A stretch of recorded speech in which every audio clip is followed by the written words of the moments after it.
പാലക്കാട് വാളയാറിൽ ആൾക്കൂട്ട മർദ്ദനത്തിൽ ഇതര സംസ്ഥാന തൊഴിലാളി മരിച്ചു. ഛത്തീസ്ഗഡ് സ്വദേശി രാംനാരായണനാണ് മരിച്ചത്. കള്ളൻ എന്നാരോപിച്ചാണ് ഇയാളെ മർദ്ദിച്ചത്. 3 പേരെ വാളയാർ പോലീസ് കസ്റ്റഡിയിലെടുത്തു. അർച്ചന രവീന്ദ്രനുണ്ട് കൂടുതൽ വിവരങ്ങളുമായി. അർച്ചന, എന്താണ് സംഭവിച്ചത്? അരുൺ, ഇന്നലെ വൈകിട്ടാണ് കേസിനാസ്പദമായ സംഭവം ഉണ്ടാകുന്നത്. പുതുശ്ശേരി പഞ്ചായത്തിലെ അട്ടപ്പള്ളത്താണ് ഈ സംഭവം നടക്കുന്നത്. അതായത് റോഡിൽ കൂടി നടന്നു പോവുകയായിരുന്നു ഇദ്ദേഹം. രാമനാരായണൻ ഭയ്യ എന്നാണ് ഇദ്ദേഹത്തിന്റെ പേര്. 31 വയസ്സുണ്ട്.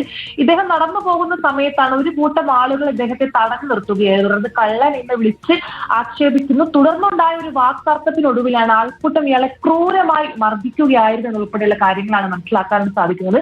ആക്രമണത്തെ തുടർന്ന് രക്തം മാറി ഇദ്ദേഹം ഒരുപാട് നേരം, ഏകദേശം 1.5 മണിക്കൂറോളം റോഡിൽ കിടന്നു. തുടർന്നാണ് പോലീസ് എത്തി ഇദ്ദേഹത്തെ ആംബുലൻസ് വരുന്നത് വരെ കാത്തിരുന്ന ഉൾപ്പെടെയുള്ള കാര്യങ്ങളടക്കം നാട്ടുകാർ ആരോപിക്കുന്നത്. കാരണം അത്രത്തോളം നേരം, ഒരു ഏകദേശം 1.5 മണിക്കൂറിൽ നേരം അദ്ദേഹം രക്തം മാറി റോഡിൽ കിടക്കുകയായിരുന്നു. പോലീസുകാർ ഉൾപ്പെടെയുള്ള ആളുകൾ അദ്ദേഹത്തെ ആംബുലൻസ് കയറ്റാനടക്കം തയ്യാറായില്ല ഉൾപ്പെടെയുള്ള കാര്യങ്ങളും നാട്ടുകാർ ആരോപിക്കുന്നു. എന്തായാലും അദ്ദേഹം ഇന്ന് മരിച്ചിരിക്കുന്നു. മർദ്ദനത്തെ തുടർന്ന് അവശനിലയിൽ അദ്ദേഹം പാലക്കാട് ജില്ലാ ആശുപത്രിയിൽ വെച്ചാണ് അദ്ദേഹം മരിച്ചത്. എന്തായാലും സംഭവവുമായി ബന്ധപ്പെട്ടപ്പോൾ അട്ടപ്പള്ളം സ്വദേശിയായ പ്രശാന്ത് എന്നയാളെ കസ്റ്റഡി എടുത്തിട്ടുണ്ട്. അതേസമയം തന്നെ ഇപ്പോൾ ഒരുപാട്, അതായത് ആ സമയത്തുണ്ടായ സംഘത്തിലുണ്ടായിരുന്ന ഒരുപാട് ആളുകൾക്കെതിരെ ഇപ്പോൾ അന്വേഷണം വ്യാപകമായിരിക്കുകയാണ്. ശരി, താങ്ക് യു. അർച്ചന രവീന്ദ്രനാണ് വിവരങ്ങൾ നൽകിയത്.